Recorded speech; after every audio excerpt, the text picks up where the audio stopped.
না, আমরা তো বেশ কিছুক্ষণ ধরেই আমাদের সাথে কথা হচ্ছিল এলাকাবাসীর পুলিশের সাথে। তো এর মধ্যে শুনতে পেলাম যে বাচ্চাটা, একজন আমাকে বললো যে বাচ্চা হসপিটালে খারাপ অবস্থা মারা গেছে অথবা এই টাইপের।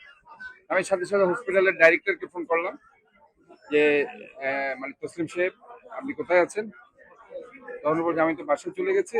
আমি যে তুমি এখনই আসো, মানে এসে আমিও আসতেছি, আমি একসাথে আমরা দেখবো। তো এর মধ্যে উনি সাথে সাথে বাসা থেকে বের হয়ে এখানে আসলো এবং আমিও আমার যে কর্পোরেশন অফিস থেকে আসলাম। আসার পরে আমরা ওই যে one stop service crisis centre যেখানে বাচ্চাটা ভর্তি আছে সেখানে দেখতে গেলাম।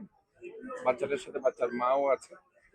আমরা সেখানে ডক্টররা আছে, ডক্টরের সাথে কথা বলেছি এবং সেখানে তার মায়ের সাথে কথা হয়েছে।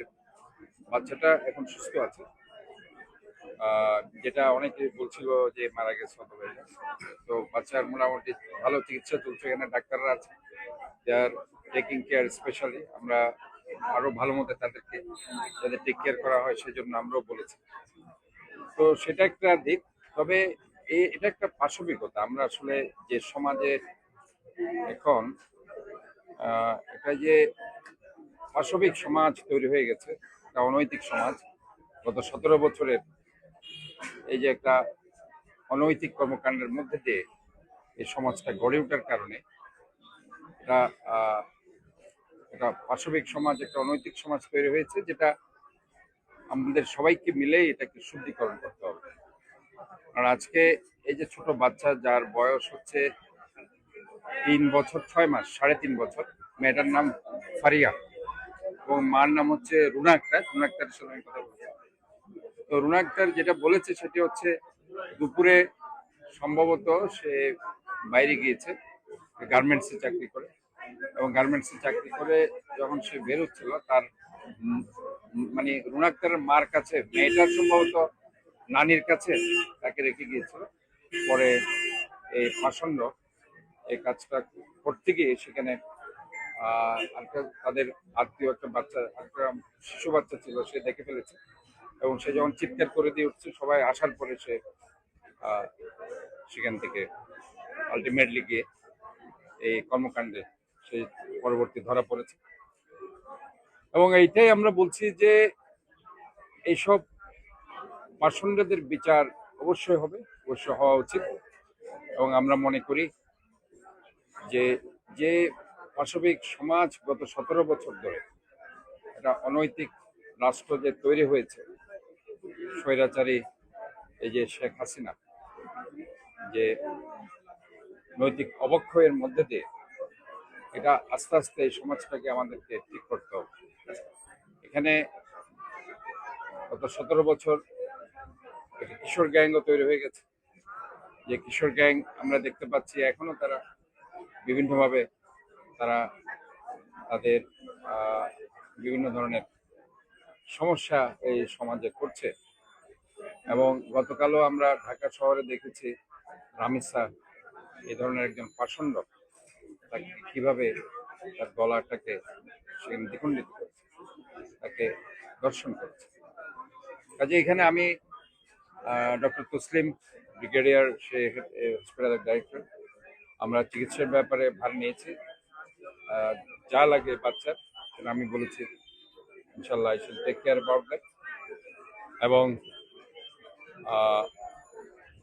বাচ্চার যত ইনভেস্টিগেশন, সব ইনভেস্টিগেশন যাতে থরলি হয় এবং ইথিক্যালি একুরেটলি হয়, যাতে করে ইনভেস্টিগেশনের মাধ্যমে বাচ্চার পরবর্তী কার্যক্রমে যাতে সেটা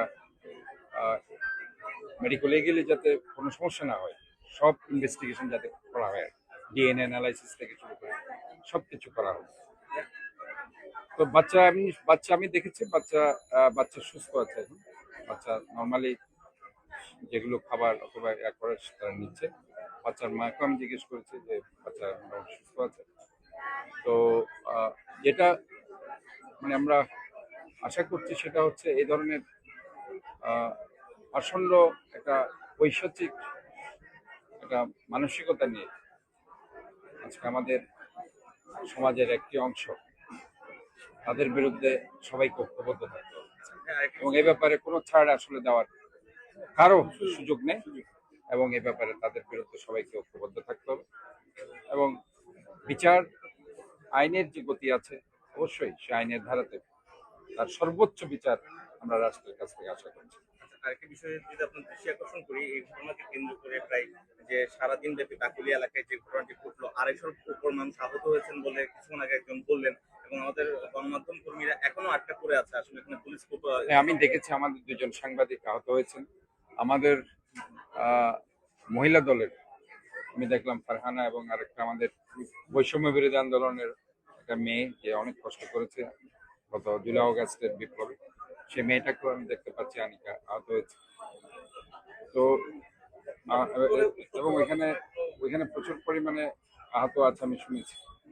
তো এটা আসলে ইনফ্যাক্ট ওই ঘটনাগুলো আমাকে জানতে হবে, জেনে কি কারণে হয়েছে সেই জিনিসগুলো আসলে ওইখানকার যারা প্রত্যক্ষদর্শী তাদের সাথে আমি কথা বললে বুঝতে পারবো।